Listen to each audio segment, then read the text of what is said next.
Баршаңызға қайырлы күн достар, сіздермен бірге ерекше тағамдар әлемі. Бүгін сіздерге гречка қосылған ең тойымды және сочный болып шығатын котлетаны қалай жасау керектігін көрсететін боламын. Барлық ингредиенттер төменде көрсетілген. Достар, бұл котлетаны жасау кезінде көп фарштың қажеті жоқ, сәл ғана болса жеткілікті. Ендеше бастайық. Ең алдымен пиязымызды ұсақтап турап аламыз да, сәл ғана тұз салып, қолдың көмегімен қысып, шырынын шығарып алатын боламыз. Себебі бұл біздің котлетамыздың ылғалды, яғни сочный болып шығуына көмектеседі. Ендігі кезекте гречкамызды алдын ала жуып 80 грамм қайнап тұрған суға салып, 10-15 минуттың ішінде пісіріп алатын боламыз.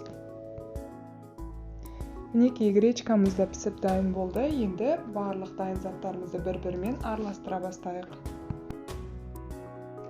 Ең алдымен фаршымызға шырыны шығарылған пиязымызды салатын боламыз және жақсылап араластырамыз.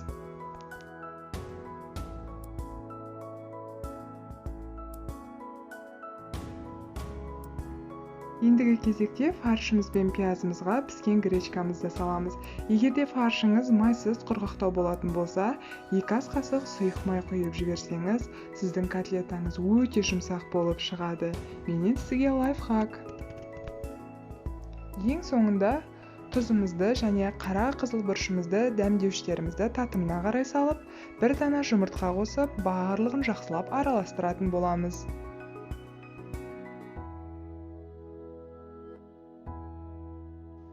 Мінекей достар, дайын фаршты қоспамызды осылайша қолдың көмегімен керекті мөлшерімізді алып, барлығын ұнға аунатып, формаға келтіріп, қағаз сүлгінің үстіне қойып, дайындап алатын боламыз.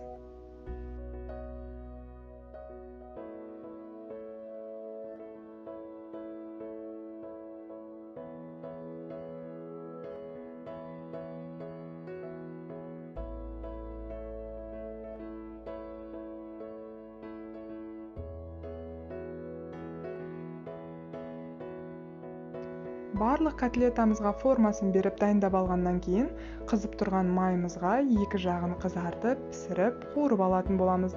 Достар, бір ескертетін жайт, майыңызды қатты отқа қоймаңыз, орташа отқа қойып пісіріп алсаңыз ғана котлетаңыздың ортасы жақсы пісетін болады.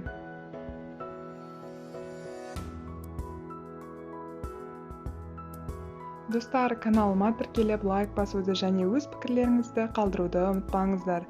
Сіздермен кері байланыс мен үшін өте маңызды.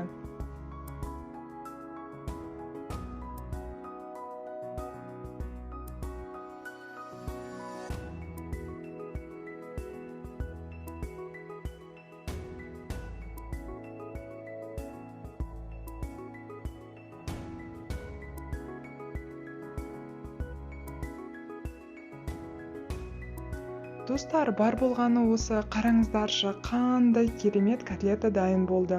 Сондай тойымды, сондай сочный және жұмсақ болып піседі.